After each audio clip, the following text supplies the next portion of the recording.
Namaste and welcome to another edition of the Bharatvaarta Weekly. I'm Roshan Cariappa. I have with me Abhishek Paul and Nirav Kanodra to run you through the news and events of the week that was.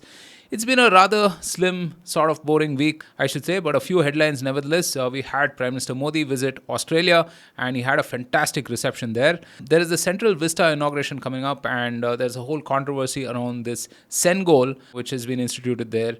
And India won an archery medal in the World Cup, and also we'll bring you some updates from the IPL with the finals coming up tomorrow, which is Sunday. So we put out a couple of very interesting episodes last week, by the way. One on Madhavrao Peshwa. Dr. Uday Kulkarni, who is an author, spoke about that in fair detail with Amit Paranjpe. And we also had Dmitry Bechev. Again, he's an analyst. He was in conversation with Velina Chakarova on Turkey under Erdogan. Nirav, did you catch any of these episodes? I caught the episode on Madhavrao Peshwa. So Dr. Uday Kulkarni has been churning out books with great frequency, and I think he's completely documented this quite well. In India, the rulers, we had like Mughals in the 17th century, and in the 19th century the British, but in between, the 18th century was Marathas. Even like in school history books, a lot was devoted, even within Maharashtra, to Chhatrapati Shivaji, who was in the 1650s, 1660s, right? But after that era, where after the death of Shivaji, it's after Aurangzeb probably reaches to like, he thinks he's reached his zenith after the death of Shivaji and he captures his son. But the years after is not very well documented, and that is not taught in school history books. This is third part in a trilogy. One is Nana Sahib Peshwa, and now this is Madhavrao Peshwa. So it goes through like the years chronologically. It's a very nice historical book. Amit Paranjpe also comes in and very well versed to the subject. He asked a lot of pointed questions and very interesting questions. And this is a part of series now. Three have been there, and now maybe there'll be a fourth one as well. So it's quite interesting. Dr. Kulkarni mentioned on Twitter that this is one of the best conversations he's had. So do check out both these podcasts, available on all podcast platforms.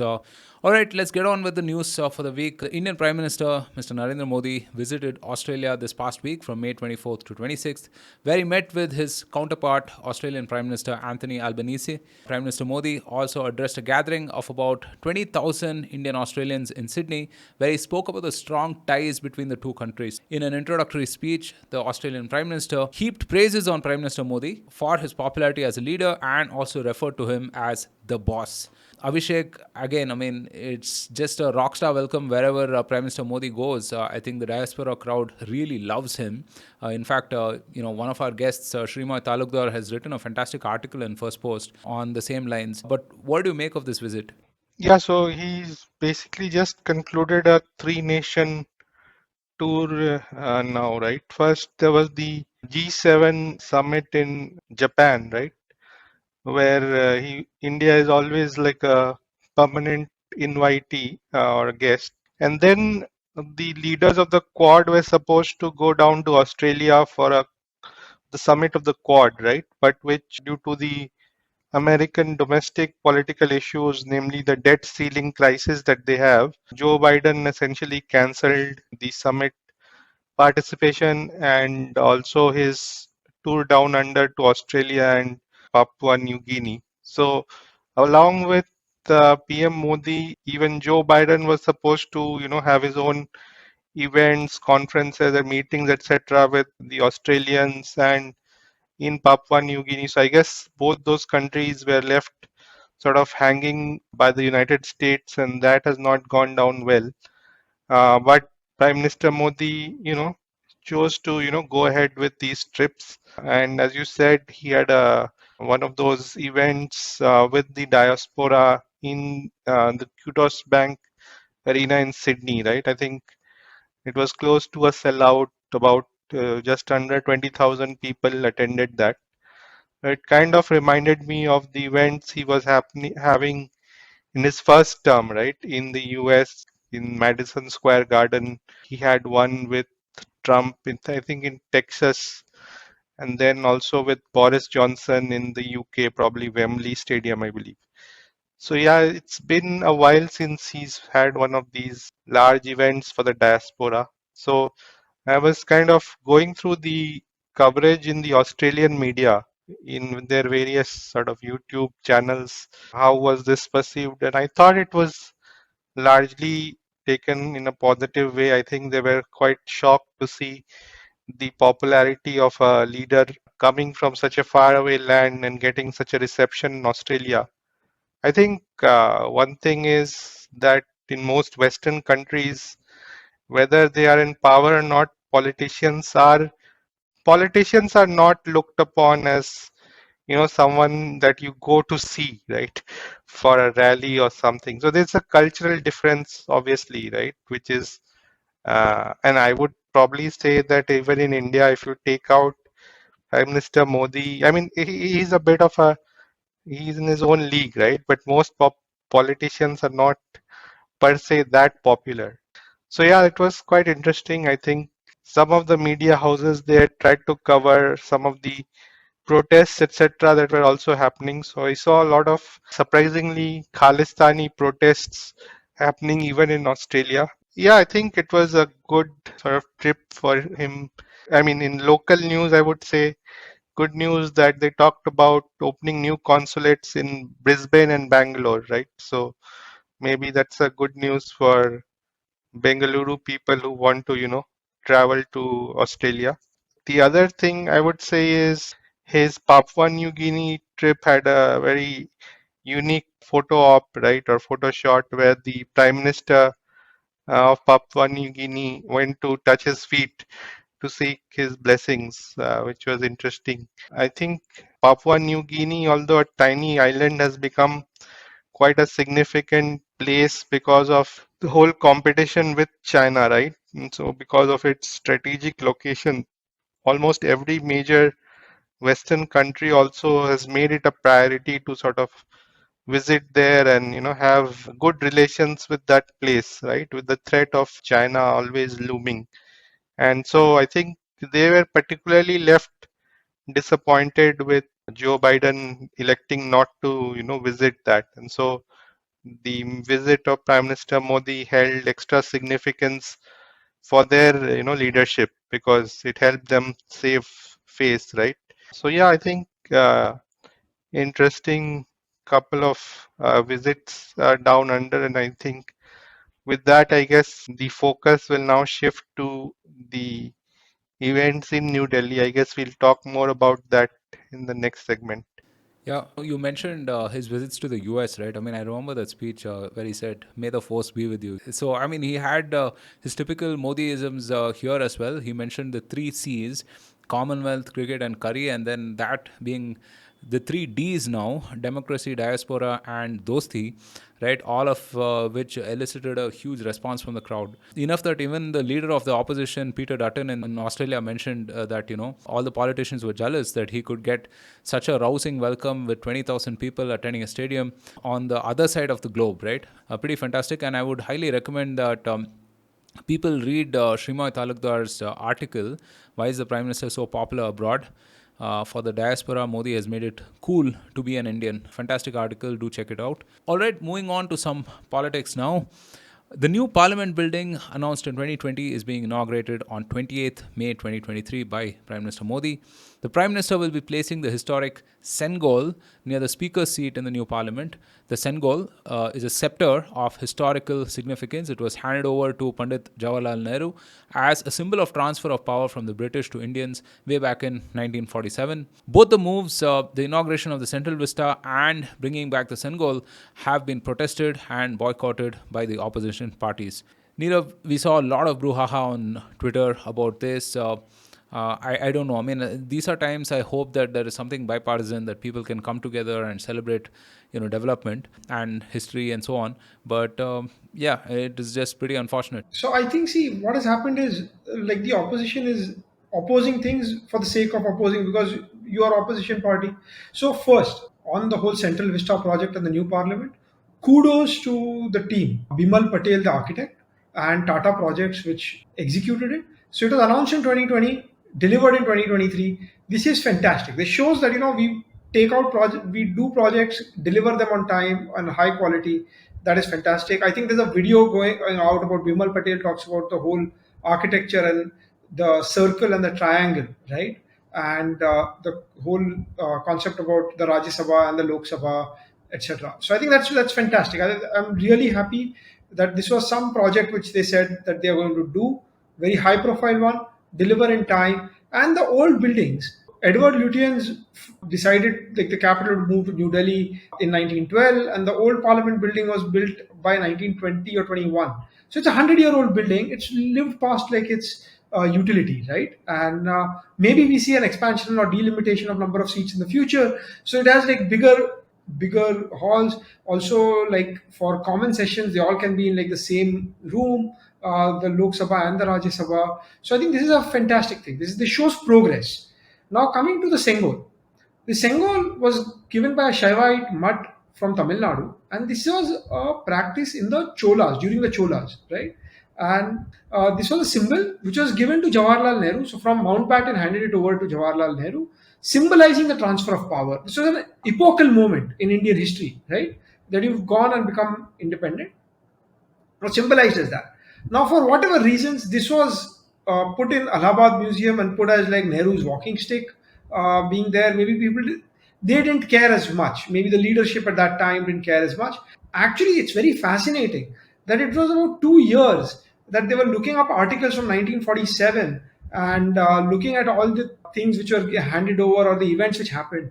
And from even the Time magazine pictures, this was seen, discovered, and then they looked around for it. And because it was not very well documented, finally they found that it is in Allahabad Museum, and now they are restoring it within the parliament next to the speaker. So now this is the symbol of the ruling person in power. Maybe there could be like a handing over ceremony each time one prime minister changes to the other, or I don't know how they will look at it, but it's a very nice thing. We are going back to our ancient traditions, how we can be traditional and modern at the same time. We have like modern new building with great facilities, a state of art new parliament building, and also carry forward our own old traditions.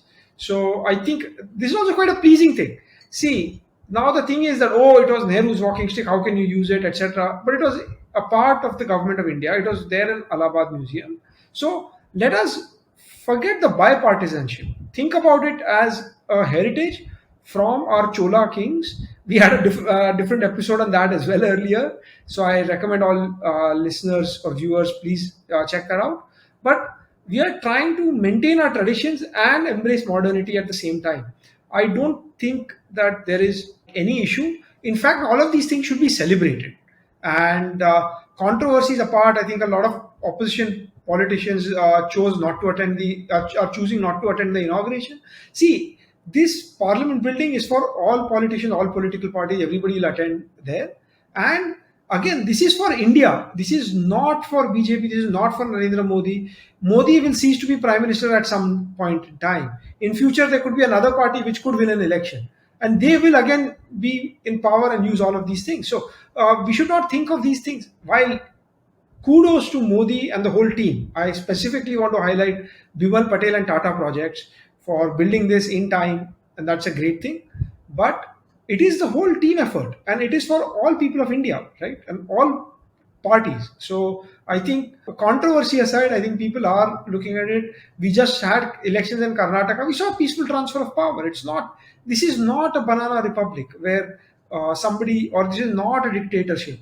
We are not our Western neighbor, Pakistan, where there's a lot of violence each time there's a change of power or whatever. I think this is a nice democratic society. In fact, India is like actually where democracy works best. Maybe it's noisy, it is loud, it can be like very venomous, or like at least on online social media, it can be very acerbic, but it actually works. We see free, fair, transparent elections held, and we see parties come and go out of power, and then that's how we move ahead. So both these things I think should be celebrated, and I'm really happy for this event. Yeah, we did cover the Central Vista project in episode 114 with Nirav, of course, and Ashish Chandorkar, speaking in fair detail about the project, why it was necessary, and what are some of the key features, and so on. Do check out that. As you mentioned, Nirav, I think it's a nice balance between modernity and tradition, right? It's rather unfortunate that something of so much of civilizational significance was termed, golden walking stick and kept in a museum, right? I mean, there is still a lot of decoloniality that has to occur for us to be completely free of these shackles, I suppose, right? Prathamesh Javkar, a 19-year-old, has won gold at the Archery World Cup in Shanghai. Javkar defeated world's number one Michael Schlosser of the Netherlands to win the top spot. This is India's first gold medal at the Archery World Cup since 2015. Very positive news, Nirav. I mean, again, any non-cricketing sports, being in the limelight is always a positive thing. And we have a proud tradition of archery as well, right? So what do you see happening here? Oh, no, great. I think this is obviously fantastic news. Prathamesh Javkar is again like a 19-year-old, and now we're seeing India like delivering at a lot of sports. I hope he's like the next Neeraj Chopra and actually wins Olympic gold as well. Yeah, but we have the Asian Games later this year in Hangzhou, right? And we have Olympics next year. So hopefully he does get us a medal. I just want to maybe put in a qualifier. Like for various reasons, apparently the top archers from Korea did not participate. They are the ones who dominate the Olympics. These international athletic meets are usually like all amateur events and there's not a lot of prize money. But despite that fact, Prathamesh came first amongst all the people who were competing, right? Maybe the others who did not compete missed out. And it's a good thing. He's 19 years old. He's got like a fair bit of a career in front of him. I think India is investing well among in the stars in athletics and all these events. Specifically, the Olympic gold quest is something which I would like to highlight. And they're giving all these talented people a lot of resources, best coaching, and now we're seeing the results come up. So Neeraj Chopra was obviously the first one, and for the Asian Games and in the next Olympics, hope we improve our tally from the previous Olympics and the previous Asian Games. So yeah, fingers crossed. It's a very positive news, and yeah, I think archery we've got a great tradition about it.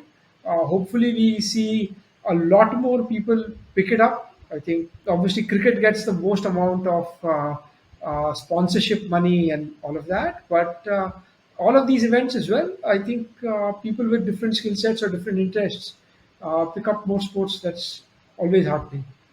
Yeah, I think sports is one of those arenas where it takes many decades to sort of develop talent, right? I mean, you look at any of the ecosystems that have sprung up, whether it is badminton, it's been 20, 30, 40 years in the making, right? Or even cricket, for example. So yeah, I mean, this is a very positive trend, and let's see. I mean, hopefully we have fantastic archers coming out of this in the future. We'll end with some updates from the IPL. We have the finals happening tomorrow, May 28th. It's between Gujarat Titans and CSK. Being from Bangalore, it's another year of heartbreak for us. Isala also not Cup Namde, right? Plenty of memes doing the round. Kudos to our former captain Virat Kohli. I mean, he's had a fantastic series, no doubt about it. Scored 100 in the last match as well, but unfortunately, not a single bowler looked like he wanted to get wickets, right? I mean, seriously, they just looked like a bunch of folks who were trying to get through the motions. Lesser said about RCB, the better, I suppose. I mean, I hope they get their team selection right next time and have some decent bowlers in the lineup, for God's sakes, right? Maybe a rejig of the top order as well, top and middle order. But Abhishek, Gujarat Titans, Shubman playing fantastically well, right? Go up against CSK. CSK with this being Dhoni's last series, right? So, who do you have your money on? I think I would say at home, Gujarat is probably the favorite. I think they clearly have the better team, in my view, but on that given day, anything can happen, especially with this probably being last match of MS Dhoni. So you never know. But one has to commend Shubman Gill for his form. I was just looking at his scores. So in the last six matches, he's got a 90 not out and 300s. So just imagine. And this is in a format where you have to basically hit from the start, right? It's not like he's in a good form in a test series, right? He's just in a sublime form in a T20 tournament, and he's playing at pretty high strike rates. It's not like he's going at 110, 120. He's consistently over 150 strike rate. So tremendous performance. I mean, it gives me a bit of optimism for later in the year that he will continue his form and maybe help us win the 50 over World Cup. Yeah. I would like say bet on Gujarat Titans, but CSK they did very well in Chennai. They won 6 out of 7 games there. In their away games in the group stage, out of the 7, they only won 2. So they've got a 6 versus 2, and the first qualifier was in Chennai, which they won. So now the next one, which is the final, is actually in Ahmedabad, where Gujarat Titans home ground. So I think this season, now as IPL is progressing, we're also seeing this home and away advantage and all those kind of things. So yes, and maybe Gujarat Titans has a more balanced team. So, but on that day, T20 is a format which can be very unpredictable. On that day, anything can happen. So, yeah, it will be interesting final. All right, with that, we come to the end of the weekly. I hope you liked the content. If you do, then don't forget to subscribe to us, follow us on your favorite platform to stay updated. We publish content on politics, policy, and culture. We do a couple or more episodes every week. And if you really, really liked this episode, don't forget to rate and review us. Also, share it with your friends and family. We have a superb episode with Peter Zihan, who is a geopolitical analyst, and he's been in conversation with Velina Chakarova in the Velina Stock series, and they're talking about mapping the collapse of the global order. Sounds rather ominous, but very interesting discussion. That's out next week. Until the next weekly, from Abhishek, Nirav, and myself, do stay safe, take care, and see you soon. Jai Hind.